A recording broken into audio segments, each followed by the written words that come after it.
కొడంగల్ చరిత్రలో మరో మహాఘట్టం. దేవాలయాల వైభవానికి నూతన శకం.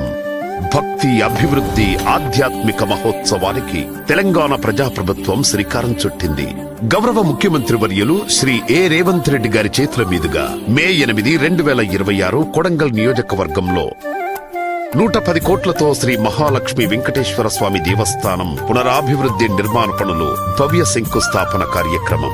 అలాగే దౌలతాబాద్ శ్రీ వెంకటేశ్వర స్వామి దేవస్థానం అభివృద్ధి పనులకు 2,16,00,000 రూపాయలు.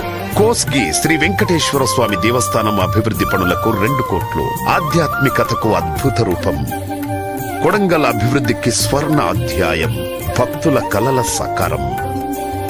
కొడంగల్ నియోజకవర్గ ప్రజలందరూ భారీ సంఖ్యలో పాల్గొని ఈ మహాకార్యాన్ని విజయవంతం చేయగలరు. భక్తి వెలుగులు, అభివృద్ధి అడుగులు. ప్రజాప్రభుత్వం, ప్రజాసేవకు ప్రతినిత్యం.